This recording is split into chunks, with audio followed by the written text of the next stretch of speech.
আমাকে সাধারণ মানুষের এখন বর্তমানে একটাই স্লোগান, ওই সমন্বয় হটাও বাংলাদেশ বাঁচাও, ইউনিট সরকার হটাও বাংলাদেশ বাঁচাও, এটি আমাকে স্লোগান। কারণ এই সরকার দেশ চালাইতে সম্পূর্ণ ব্যর্থ। বহির্বিশ্ব কন্ট্রোল করে যে কীভাবে দেশ চালাইতে হয়, কূটনৈতিক সম্পর্ক বজায় রাখা, এটাই সরকার বোঝে না। আর বিশেষ করে এই সরকারের ওইরকম ম্যান্ডেট নাই। এই সরকার আমাকে সাধারণ জনগণের সরকার না, 2-4 জন সমন্বয়কারী উপদেষ্টা যার আছে অগ সরকার। দেখবেন এই সরকারের আমলে প্রতিষ্ঠিত হইব যারা বড় বড় দায় দায়িত্বে আছে তারা, আর সাধারণ জনগণ না খেয়ে মরব। এটা কিন্তু আমরা বর্তমানে দেখছি। বর্তমানে যা বাজারের যে পরিস্থিতি, এই পরিস্থিতি আমার মনের সামনে আরও ভয়াবহ রূপ ধারণ করব।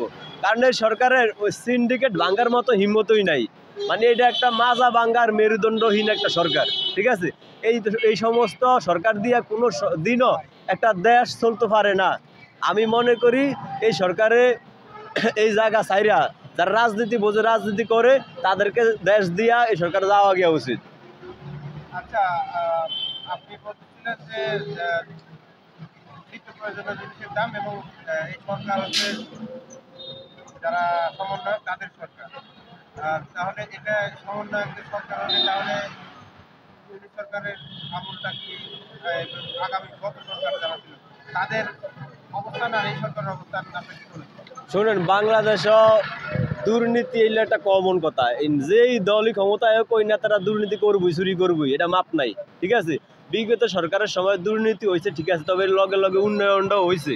মানে একটা উন্নয়ন, একটা চলমান প্রক্রিয়া ছিল।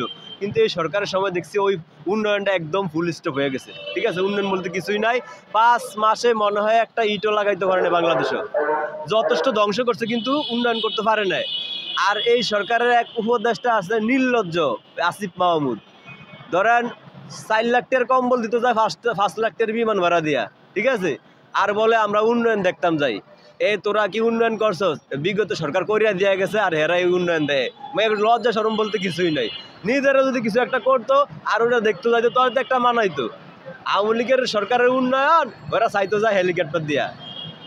আচ্ছা, এই বর্তমান সরকারের উপদেষ্টা বা যারা সংশ্লিষ্ট আছেন তারা বলছে যে অনেক অর্থ পাচার করা হয়েছে, তার কারণে বাংলাদেশের অর্থ সংকট হচ্ছে একটা বর্তমানে।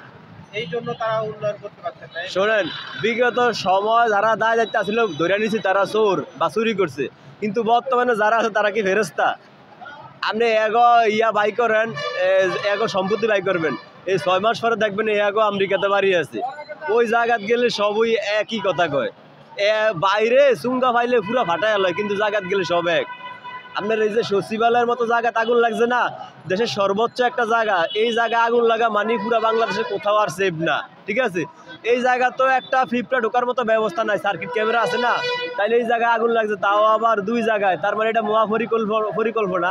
এরা ক্ষমতার দীর্ঘকরণের জন্য এই কাজটা মূলত করছে, ঠিক আছে। মানে এগোরে ক্ষমতার নেশায় ধরে লাইছে।